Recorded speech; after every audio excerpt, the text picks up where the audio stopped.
அவள் அறியாமல் புரண்டு படுத்ததில் அவள் சேலை முற்றிக்கு மேலே விலகியிருந்தது. அந்த பழபழப்பான கால்களை பார்த்ததும் பூபதிக்கு மூச்சு முற்றியது. மெல்ல அருகே சென்று அவள் சேலையை பிடித்து இழுத்து சரி செய்ய முயன்றான். வணக்கம் நண்பர்களே, தயவு செய்து ஹெட்ஃபோன் பயன்படுத்தி கேளுங்கள். அப்போதுதான் இந்த கதையில வரும் அந்த உணர்ச்சிகரமான தருணங்களை உங்களால் முழுமையாக உணர முடியும். அடுக்குமாடி குடியிருப்பின் 3ஆம் எண் வீட்டிற்கு முன் தன் சைக்கிளை நிறுத்தினான் பூபதி. அவன் அந்த பகுதிக்கு புதிய பால் விநியோகஸ்தர் இளமை துடிப்புடன் எப்போதும் முகத்தில் ஒரு மெல்லிய புன்னகையோடு வலம் வரும் பூபதிக்கு அன்று காலையே ஒரு புது அனுபவம் காத்திருந்தது. கதவை தட்டிய போது மெல்லிய சந்தன வாசனையுடன் கதவு திறந்தது. அங்கே நின்றிருந்தது அந்த வீட்டின் உரிமையாளர். நீல நிற புடவையில் கலைந்த கூந்தலை சரி செய்தபடி நின்றிருந்த அவரை பார்த்ததும் பூபதிக்கு ஒரு நிமிடம் பேச்சே வரவில்லை. நீங்க புதுசா என்று அவர் கேட்ட குரலில் ஒரு மென்மை இருந்தது. ஆமாங்க, பழைய பால்காரர் ஊருக்கு போயிட்டாரு. இனிமே நான் தான் வருவேன். என் பேரு பூபதி என்று தயக்கத்துடன் பதிலளித்தான். சரி பூபதி, இனிமே தினமும் காலையில 7 மணிக்கு வந்துடுங்க. எனக்கு 1 லிட்டர் பால் வேணும் என்று சொல்லிவிட்டு பாத்திரத்தை நீட்டினார். அவர் கைகள் பாத்திரத்தை பிடிக்கும்போது ஏற்பட்ட அந்த சிறு அசைவு பூபதியின் மனதிற்குள் ஏதோ ஒரு மாற்றத்தை ஏற்படுத்தியது. தினசரி சந்திப்பு. மறுநாள் காலையிலும் அதே சந்தனவாசம். பூபதி சரியாக 7 மணிக்கு அவர் வீட்டு வாசலில் நின்றான். ரொம்ப கரெக்டா வந்துட்டீங்க போலென்று சிரித்து கொண்டே கேட்டார். வேலைன்னு வந்துட்டா நேரத்தை மதிக்கணும்ல, அதான் என்று பூபதி சொல்ல பரவாயில்லை. பொறுப்பான பையன்தான் என்று அவர் பாராட்டியது பூபதியின் அன்றைய பொழுதே உற்சாகமாக்கியது. நடை நாட்கள் நகர நகர பால் ஊற்றுவது என்பது பெரும் வேலையாக இல்லாமல் ஒரு சிறிய உரையாடலாக மாறியது. காபி சாப்பிட்டீங்களா? வீடு எங்க இருக்கு என அவர் கேட்கும் சின்ன சின்ன கேள்விகள் பூபதியை அவர் மீது இன்னும் ஈர்க்கச் செய்தது. அவர் பெயர் மாலதி என்று தெரிந்த பிறகு பூபதிக்கு அவர் வீட்டுக்கு செல்வதே ஒரு தனி பிரியமானது.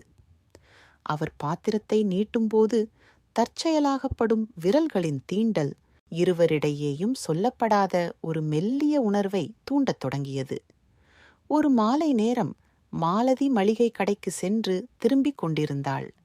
அப்போது ஒரு வீட்டின் முன்புறம் பூபதி மாடுகளுக்கு தீவனம் போட்டு கொண்டிருப்பதை தற்செயலாக பார்த்தாள். ஆர்வத்துடன் அவன் அருகே சென்றாள். பூபதி, இதுதான் உங்க வீடா என்று கேட்டபடி உள்ளே நுழைந்தாள் மாலதி. திடீரென மாலதியை பார்த்ததும் பூபதிக்கு ஆச்சரியம். ஆமாங்க, இதுதான் எங்க வீடு, வாங்க என்று வரவேற்றான். மாலதி அவனுடன் சேர்ந்து மாடுகளுக்கு தீவனம் போட உதவினாள். பேச்சோடு பேச்சாக அங்கிருந்த பசுமாட்டை பார்த்த மாலதிக்கு ஒரு ஆசை வந்தது. பூபதி, இந்த மாட்டிற்கு நான் பால் கறக்கவா என்று கேட்டாள். பூபதி அவளை ஆச்சரியமாக பார்த்து, உங்களுக்கு பால் கறக்க தெரியுமாம், கறக்க தெரியுமா என்றான். நீங்க தான் சொல்லித்தரணும். எனக்கு பால் கறக்கணும்னு ரொம்ப ஆசையா இருக்கு. ஒரு முறை சொல்லிக் கொடுங்களேன் என்று கெஞ்சும் தோணியில் கேட்டாள். மாலதி அவள் கேட்ட விதத்தில் பூபதி ஒரு நிமிடம் மெய்மறந்து போனாள். உங்க பாலை நான் தான் கறக்கணும் என்று அவன் மெல்ல முணுமுணுக்க மாலதி அதிர்ச்சியுடன் என்ன சொன்னீங்க என்று கேட்டாள்.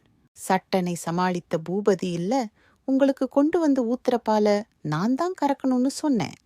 சரி, உங்களுக்கு சொல்லிக் கொடுக்கிறேன், வாங்க என்று அழைத்தான். முதல்ல ஒரு டப்பால தண்ணி எடுத்துட்டு வாங்க. அந்த காம்புல தண்ணிய தெளிச்சு நல்லா தொடச்சி எடுக்கணும் என்று பூபதி சொல்ல மாலதி கவனமாக செய்தாள். அடுத்து பூபதி, அப்புறம் கொஞ்சம் எண்ணெய் எடுத்து காம்புல தடவணும். அப்பதான் மாட்டுக்கும் வலிக்காது, நமக்கும் சுலபமாயிருக்கும் என்றான். மாலதி எண்ணெய் தடவும் போது பூபதி அவளையே பார்த்து கொண்டிருந்தான். இப்ப கவனிங்க, மேலிருந்து கீழே வரைக்கும் காம்பை மெல்ல பிடிச்சு இழுக்கணும். ரொம்ப அழுத்தம் கொடுக்காதீங்க, மெல்ல விடுங்க. அப்புறம் மெல்ல இழுங்க. கொஞ்சம் பொறுமையா பண்ணுங்க. உங்களுக்கு இதுதான் பிரண்ட்ஸ்ட் டைம் இல்லையா? மாடு திடீர்னு காலை தூக்கும், கவனமா இருங்க. நான் பக்கத்திலேயே இருக்கேன் என்று சொல்லி அவள் கையை பிடித்து வழி நடத்தினான்.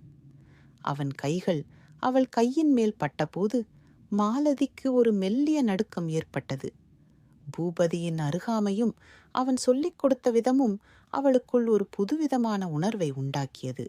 பூபதி சொல்லிக் கொடுத்தபடியே மாலதி கவனமாக பால் கறந்து கொண்டிருந்தாள். பாத்திரத்தில் பால் சேரும் சத்தம் அவளுக்குள் ஒரு புது சந்தோஷத்தை கொடுத்தது.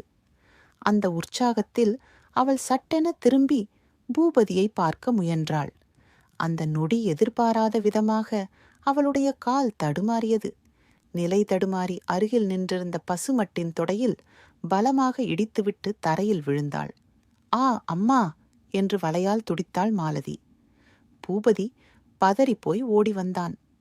பார்த்துமா மாலதி, நான் தான் சொன்னேன்ல, மாடு இடிச்சிடும்னு கொஞ்சம் கவனமா இருக்கிறது இல்லையா என்று கவலையுடன் கேட்டபடி அவளை தாங்கி பிடித்தான். மாலதியால் வலியை தாங்க முடியவில்லை. அவள் கண்கள் கலங்கின. கவலைப்படாதீங்க, என்கிட்ட ஒரு நல்ல ஆயில் மசாஜ் இருக்கு, அதை போட்டு தடவினா உடனே சரியாயிடும் என்று பூபதி அவளுக்கு ஆறுதல் சொன்னான். அவளை மெல்ல அமர வைத்துவிட்டு உள்ளே சென்று ஒரு தைல பாட்டில் எடுத்து வந்தான். மாலதியின் காலில் அடிபட்ட இடம் சேலையால் மறைந்திருந்தது.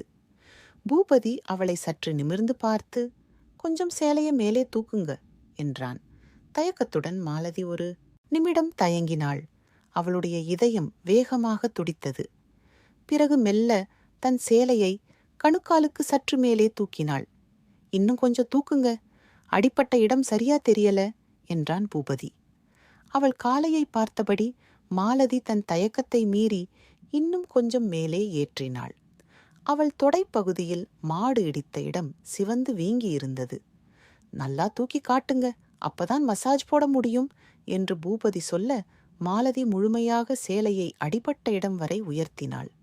பூபதி தன் கையில் ஆயிலை ஊற்றி சிவந்திருந்த அந்த இடத்தில் மெல்ல தடவினான்.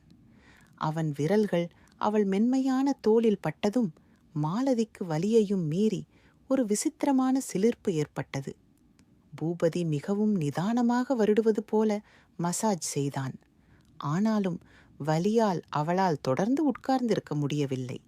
முகம் சுழித்தாள்.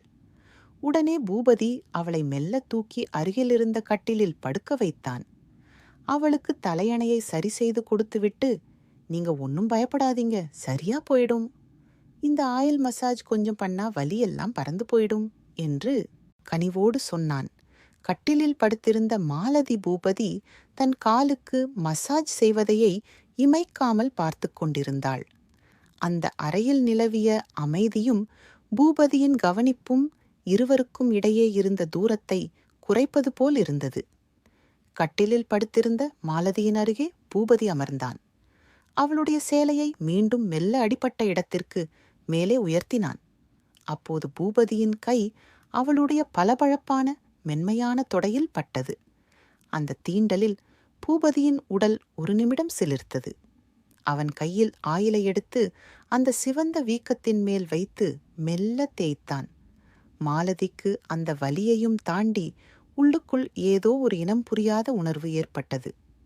பூபதியின் விரல்கள் அவள் தொடையில் மேலும் கீழும் அசைந்து மசாஜ் செய்ய செய்ய இருவரிடையேயும் ஒரு மௌனமான நடுக்கம் பரவியது. பூபதியின் பார்வை அவள் கால்களின் அழகில் லயித்திருந்தது. அவன் உடல் முழுவதும் ஒருவித வெப்பம் ஏறியது. நெற்றியில் வியர்வை துளிகள் அரும்பின. மாலதியும் அவன் முகத்தையே பார்த்து கொண்டிருந்தாள். திடீரென நிலவிய அந்த அமைதியை உணர்ந்த மாலதி, போதும் பூபதி, பலி குறைஞ்சிருச்சு என்று மெல்லச் சொன்னாள்.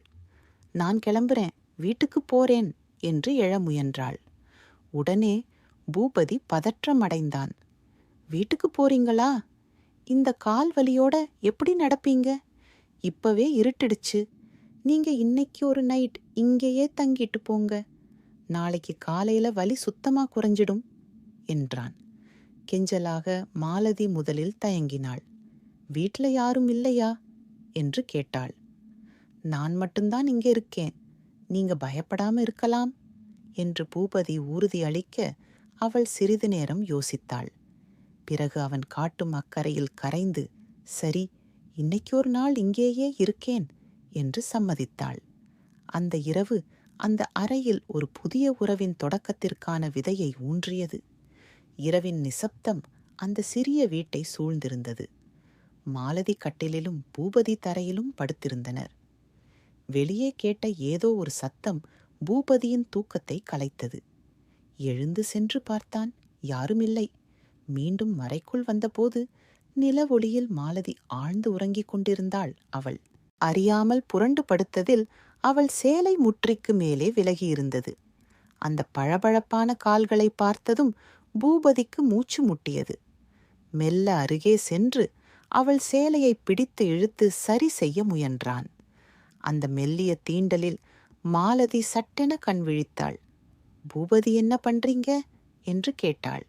அவள் குரலில் தூக்க கலக்கமும் ஒருவித நளினமும் இருந்தது. அது உங்க செயலை முட்டிக்கு மேல ஏறி இருந்தது. அது சரி பண்ணத்தான் வந்தேன் என்று திக்கி திணறி பதிலளித்தான் பூபதி. அப்படியா, இங்க வாங்க என்று மாலதி அவனை தன் அருகில் அழைத்தாள். அவன் தயக்கத்துடன் நெருங்கியதும், எல்லாத்தையும் பார்த்துட்டீங்களா பூபதி என்று குறும்புடன் கேட்டாள். இல்லைங்க, நான் எதையும் பார்க்கல, சேலைய மட்டும்தான் சரி செஞ்சேன் என்று அவன் உண்மையாக சொன்னான். நீங்க பார்க்கணும்னு தான் நான் அப்படி படுத்திருந்தேன் என்று மாலதி சொன்னதை கேட்டு பூபதி திகைத்து போனான். ஆமா பூபதி, உங்களை எனக்கு ரொம்ப பிடிச்சிருக்கு. என்ன நீங்க கல்யாணம் பண்ணிப்பீங்களா என்று கேட்டபடியே அவன் சட்டையை பிடித்து தன் பக்கம் இழுத்து அவன் நெற்றியில் ஒரு மென்மையான முத்தமிட்டாள். அந்த எதிர்பாராத நெருக்கத்தில் பூபதி நிலையை தடுமாறி அவள் அருகிலேயே கட்டிலில் விழுந்தான். நீங்க என் கால்ல கை வச்சதிலிருந்து எனக்குள்ள ஏதோ ஒரு உணர்வு, என்னால தூங்கவே முடியல. உங்களை எனக்கு அவ்வளவு பிடிச்சிருக்கு என்று மாலதி அவன் கண்களை ஆழமாக பார்த்து கேட்க, பூபதியும் அவள் அன்பில் கட்டுண்டு, நிச்சயமா மாலதி, உங்களை நான் கல்யாணம் பண்ணிக்கிறேன் என்றான். அந்த இரவு அவர்களுக்குள் ஒரு புதிய பந்தத்தை உருவாக்கியது. பூபதியின் கைகள் அவள் தோள்களை தழுவ மாலதி அவன் நெஞ்சில் சாய்ந்து கொண்டாள். நிலவ ஒளியின் சாட்சியாக இருவருக்குள்ளும் ஒரு அழகான காதல் மலர்ந்தது. மௌனமான அந்த இரவில் அவர்களின் இதய துடிப்புகள் மட்டும் ஒன்றாக ஒலித்தன. இருவரும் அந்த அமைதியான இரவில் கட்டிலில் அருகருகே அமர்ந்திருந்தனர். மாலதி பூபதியின் தோளில் சாய்ந்திருக்க அந்த அறையில் நிலவிய நெருக்கம் அவர்களுக்குள் ஒரு புதிய கிளர்ச்சியை தந்தது. பூபதி மெல்ல மாலதியின் முகத்தை பார்த்து, மாலதி ஏத்து, நீ ஆசைப்பட்டு என்கிட்ட பால் கரட்ட கத்துக்கிட்ட இன்னைக்கு நான் ஒரு விஷயம் கேட்கட்டுமா என்றான். குறும்புடன் மாலதி அவன் கண்களை பார்த்து, என்ன பூபதி என்று மெல்ல கேட்டாள். பூபதி அவளுடைய கைகளை பிடித்து கொண்டு, நேத்து நீ பால் கறந்த, இன்னைக்கு நான் அந்த வேலையை செய்யட்டுமா என்று ஒருவித அர்த்தமுள்ள பார்வையுடன் கேட்டான். அவன் எதை குறிப்பிடுகிறான் என்பதை புரிந்து கொண்ட மாலதிக்கு முகம் சிவந்தது. ஒரு நிமிடம் வெட்கத்தில் தலை குனிந்தாள். பிறகு மேல நிமிர்ந்து, உங்களுக்கு தெரியாததா பூபதி, உங்களுக்கு இல்லாதது என்கிட்ட என்ன இருக்கு? உங்களுக்கு என்ன பிடிக்குமோ அதை செய்யுங்க என்று சொல்லி அவன் மார்பிலே இன்னும் நெருக்கமாக சாய்ந்து கொண்டாள். அவளுடைய அந்த சம்மதனம் பூபதிக்கு உற்சாகத்தை தந்தது. அவன் மெல்ல அவளுடைய சேலையின் தலைப்பை சரி செய்து அவளுடைய மேனி அழகை ரசிக்கத் தொடங்கினான். அந்த இரவு அவர்களின் காதலும் நெருக்கமும் ஒரு சங்கமுமாக மாறியது.